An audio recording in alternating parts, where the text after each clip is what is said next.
પટેલ એક એવું નામ ગુનાની દુનિયામાં આ શખ્સ કુખ્યાત અને ગઈકાલ સુધી ચૂપ રહેલ આ શખ્સ ફરી માર્કેટમાં આવ્યો છે અને તેના એક કોલને કારણે ફરી જામનગરમાં ભયનો માહોલ પેદા થયો છે। શું છે જયેશના પરાક્રમ, આવો સાંભળીએ।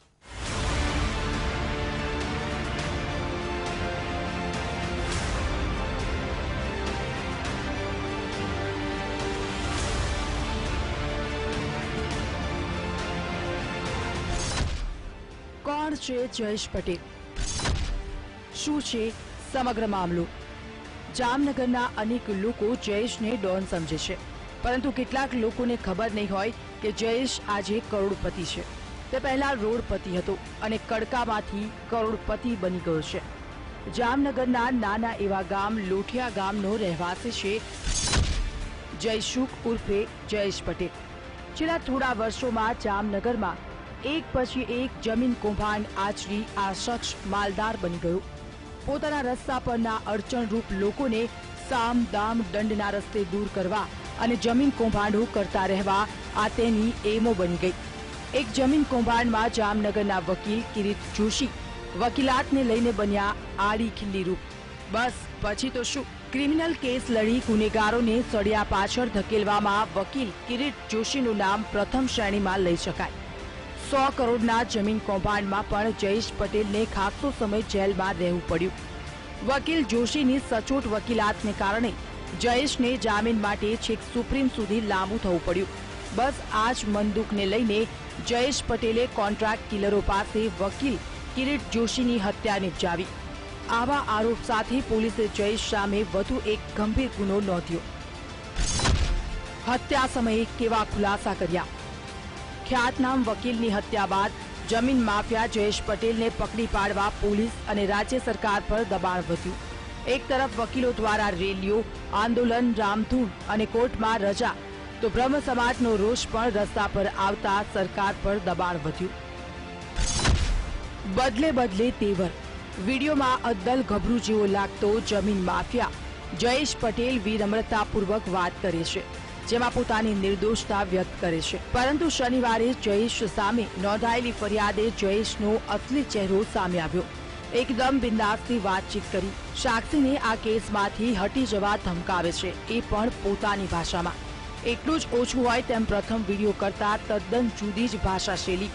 પોતાને નિર્દોષ કહેનાર જયેશ આ ઓડિયોમાં બિંદાસ કબૂલે છે કે હા, મેં કિરીટ જોશીને મરાવી નાખ્યો, એ પણ માત્ર 90,000માં। પોલીસે શું કરી લીધું, શું કહે છે જયેશ, સાંભળો। કિરીટને આવા હતી શું થયું? હા, એ તો બરાબર છે, તમારી વાત સાચી છે।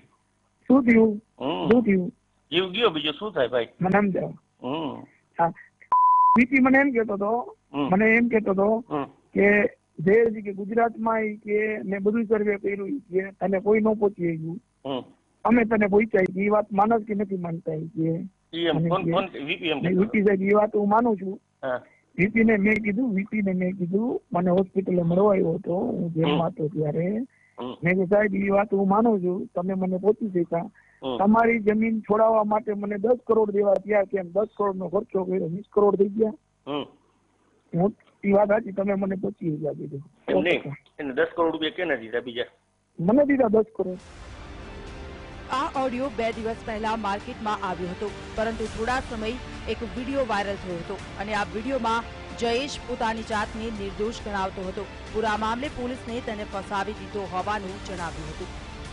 હું નિર્દોષ છું એના પુરાવા હું અત્યારે હાલ રજૂ એટલે નથી કરતો કે મારે પુરાવા કોના પાસે રજૂ કરવાના।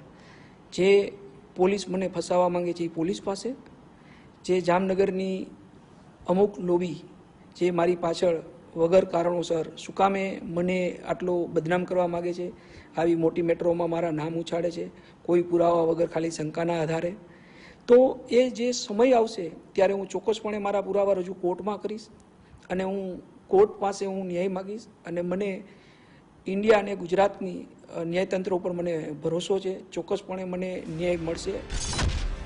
નેતાઓના નામનો પણ ઉલ્લેખ આ ઓડિયોમાં જામનગરના પૂર્વ સાંસદ ચંદ્રેશ પટેલ સાથેનો પોતાનો વિખવાદ વ્યક્ત કરે છે જયેશ પટેલ। આ ઉપરાંત બિલ્ડર પાસેથી 10 કરોડ રૂપિયા લેવાયા।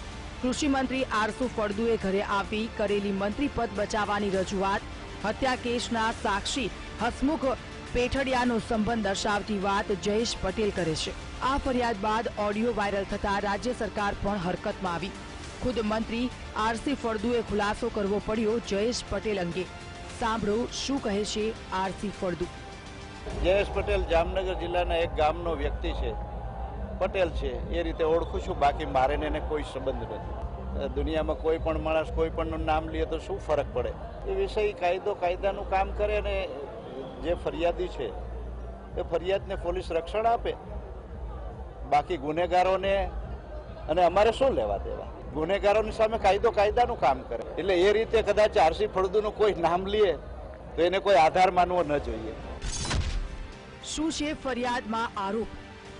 આરોપી જયેશ પટેલ ફોન કરી મિલકત બચાવી પાડવા અને આ કેસમાંથી ખસી જવા અંગે સાક્ષી એવા જિલ્લા ભાજપના ઉપપ્રમુખને ધમકાવતી વાતચીત કરી હતી, જેને લઈને ભાજપના હોદ્દેદારોના ભાઈ દ્વારા પોલીસમાં જયેશ પટેલ સામે ફરિયાદ દાખલ કરવામાં આવી છે. આ ફરિયાદને અનુસંધાને પોલીસે જયેશના સગડ મેળવવા લાગી ગઈ છે. ફરિયાદીએ જણાવેલ છે કે ભાઈ અમને આ ગુનામાંથી ખસી જવા માટે તેમજ અમને ધાક ધમકી આપવામાં આવેલા છે, અમારી મિલકત પડાવી લેવાનો એવો ફોન કરવામાં આવેલો છે અને આ બાબતે અમે ગુનો રજીસ્ટર કરવામાં આવેલો છે.